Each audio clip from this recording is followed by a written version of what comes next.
गुरुर्ब्रह्मा गुरुर्विष्णु गुरुर्देवो महेश्वर गुरुर्साक्षात् परं ब्रह्म तस्मै श्री गुरुवे नमः।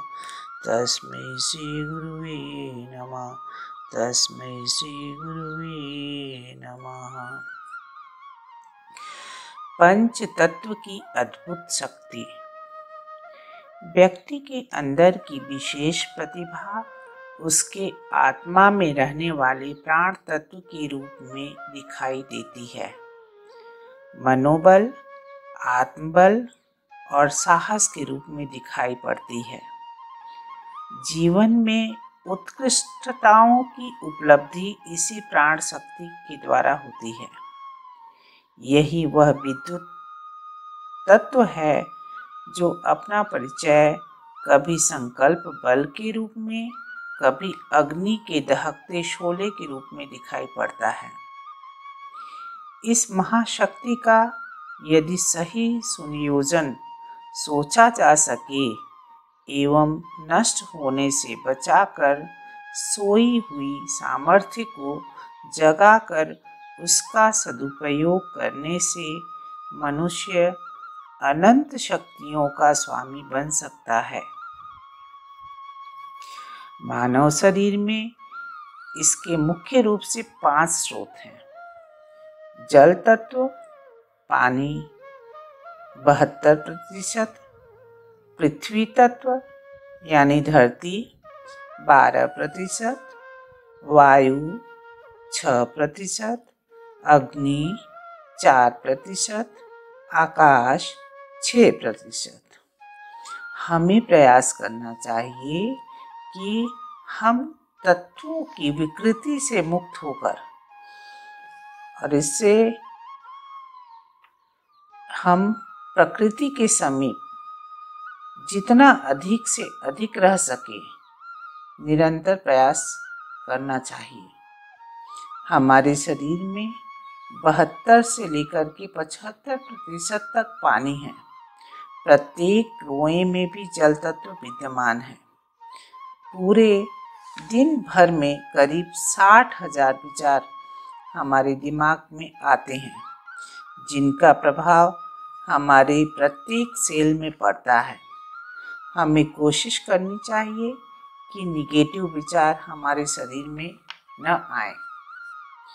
पानी को घूंट-घूंट कर आभार के भाव से सकारात्मक ऊर्जा देते हुए ही पीना चाहिए।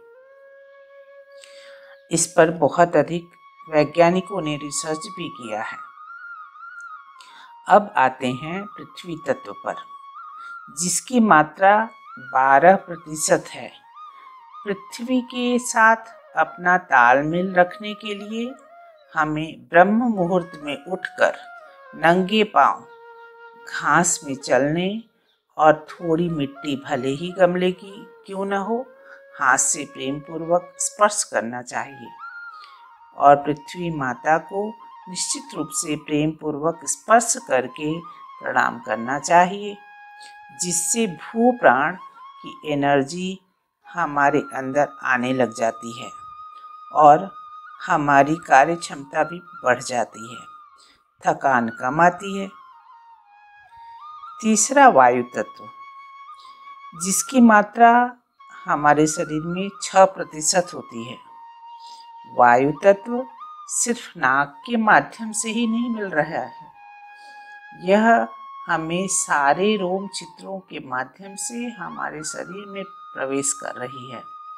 हमें बहुत सजगता से शुद्ध हवा में और लंबी गहरी सांस लेने का अभ्यास करना चाहिए। प्राणायाम करना हमारे जीवन में बहुत आवश्यक है। उससे हमें बहुत जीवनी शक्ति मिलती है।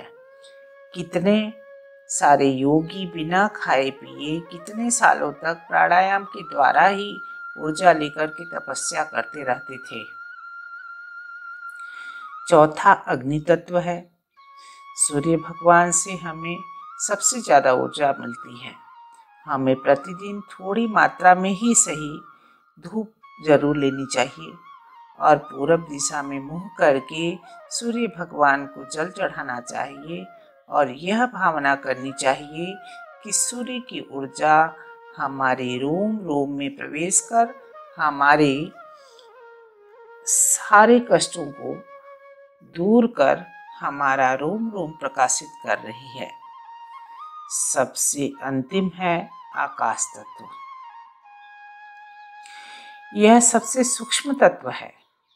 हमें नीले आकाश और उससे मिलने वाली दिव्य ऊर्जा का ध्यान करना चाहिए। इससे हमारा जीवन आकाश की तरह विशाल और विश्व के सभी प्राणियों और जीवों के साथ आत्मवत व्यवहार करने लग जाता है। आकाश तत्व में ही हमारी 4 वाणियाँ, जिसमें कि पहली बैखरी जो कि नित्य प्रतिदिन बोलचाल की भाषा होती है और दूसरी मध्यमा जो कि भाव और विचार आँखों द्वारा और शरीर के हाव भाव द्वारा प्रकट होती है। तीसरी पश्यंती वाणी जिसमें हम विचारों के माध्यम से सकारात्मक या नकारात्मक ऊर्जा देते और लेते रहते हैं।